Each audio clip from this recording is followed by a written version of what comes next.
So now let me tell you something that you probably didn't think about. Many people speak about learning and how to learn, how people learn, how to educate, how to memorize, but no one speaks about how to want to learn. So, how to create the desire for learning.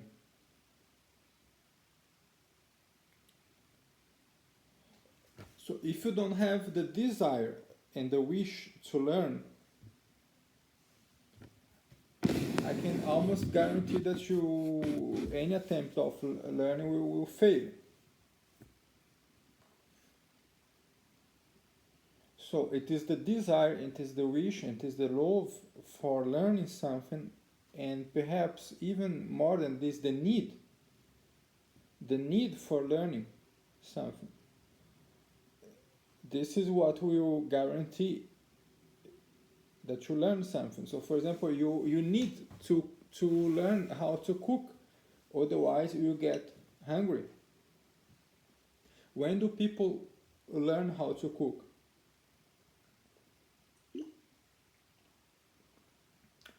When they have financial problems, or when they don't have time or resources to go to the market, or the market is closed, they are alone. Situations like this, and they are dying of hunger, and there is something in the kitchen, and then you have to be able how to handle this, or or you don't have some interesting options in the market that are easy to cook, and you have to learn to cook another thing. So basically it is related to a concrete problem. Okay, so the things that we learn, in that we learn well, they are not less and not more than solutions. They are solutions for problems. Of course, there is another category of things that we learn that are possible solutions for future problems. And these are the things that we learn by implication, by logical conclusion. So let's say you learn something because it is a solution for a problem, okay? Now you can try logical implications that will help summarize and synthesize new information, and this new information is something that you learned as well. You learned by logical conclusion, you learned by investigation, and they are solutions for possible problems. They are possible solutions for possible problems, and here is the importance of speculation.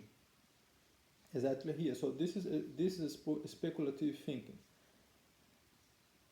A core idea of the speculative thinking is that is not entirely and necessarily attached to a real life concrete problem. It's not always like this. So the most speculative part of speculative thinking is exactly how you increase knowledge just by the sake of it, because you act in the belief that knowledge by itself will get you closer to reality.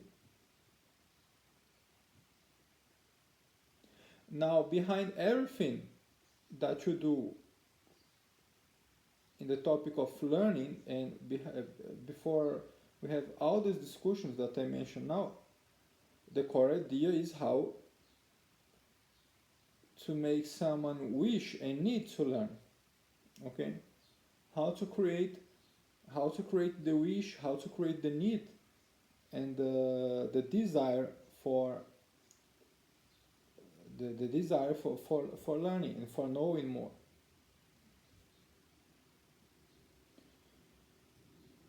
and this will include the desire for thinking, because as I said, now thinking is one of the principal tools for learning. When you come from information A and you can imply a conclusion B.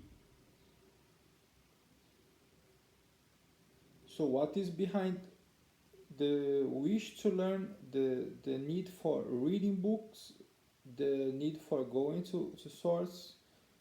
What is behind the need for thinking? How can I trigger in someone the wish to learn more? So one way is to observe the problems, okay? Observe the real life problems, the concrete problems, and formulate the problem well. So make people see the problem, make people understand the problem as such. Or perhaps make people feel the pain of the problem. Because when they feel the pain of the problem in which they are, the pain of hunger, then they will learn how to cook.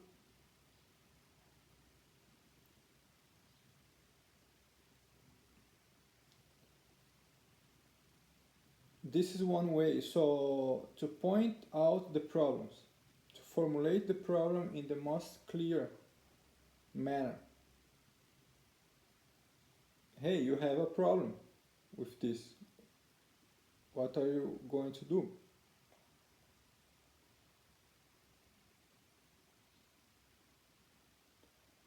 The second way to trigger the wisdom and the desire for knowledge is a classical answer. So then this is not my answer. The first was, but the second is not my answer. So it's a classical answer by the ancient philosophers, Plato, Aristotle, and the pre-Socratics. So it is this idea of the admiration. Okay, the admiration. So to being overwhelmed by the beauty or how marvelous, how amazing something is. Okay, to be amazed. It is the amusement to be amazed. So taumazo. I don't know exactly the Greek word because they have so many endings, but it's taumaz, this radical.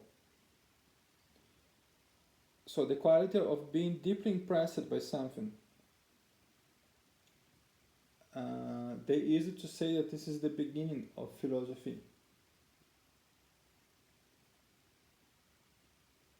You try to understand the wonder of the world. So in this point of view, I have a problem because this is not enough for people, I think. Today, you have to break this down. Some more digestible elements, and to be amazed by the beauty and the creation of the world, this is too far. It is necessary, but the way that you break this down is to create sensibility, because it is exactly the lack of sensibility that will cause you to not even be amazed by the world and the creation of the world. So people actually don't give any fuck about the beauty and the creation of the world. So when they fall in love with nature, actually they fall in love with our modern ideological conception of nature. When they fall in love with the stars, they fall in love with the astronomic career and social status,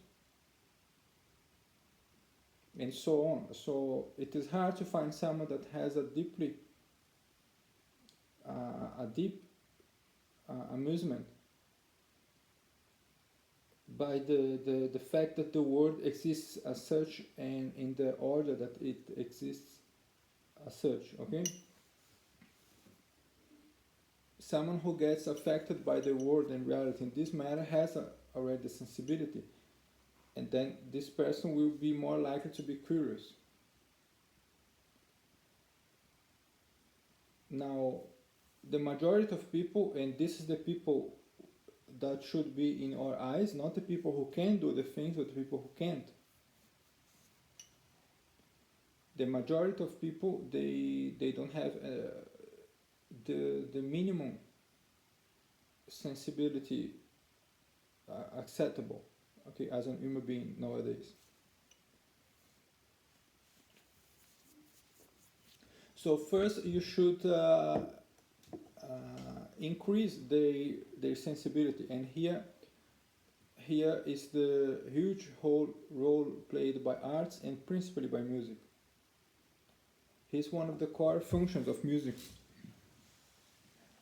It will develop your sensibility and your sense of amusement, your sense of perception of beauty, your sense of perception of the hidden order of things which make things interesting and good as they are.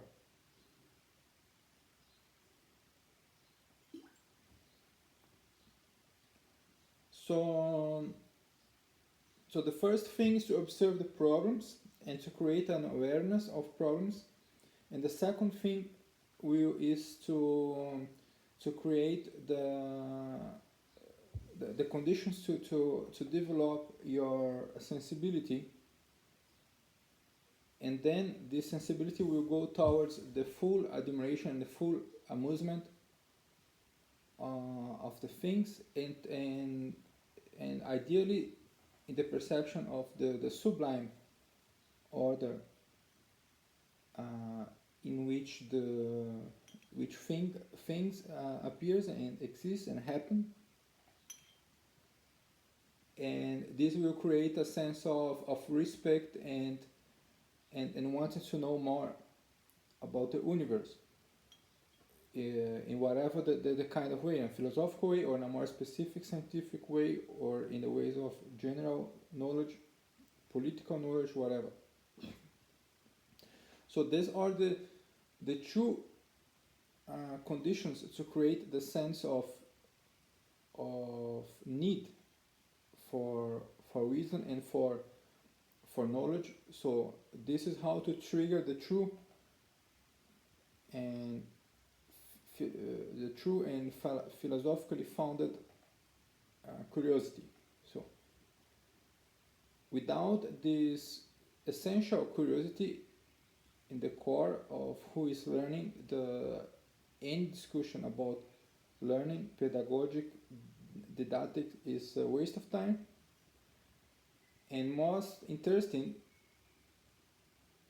any discussion, if you are teaching the true or the false thing, is also not so important, because they are not learning either the false or the wrong. So if you teach the correct things, they learn in the wrong way, and if you teach the wrong things, it can be that they are learning the correct way by mistake, okay? So this is secondary when compared to the importance of creating the burning desire for wisdom and to learn more about things and grow as a human being from this point of view of deep desire for wisdom.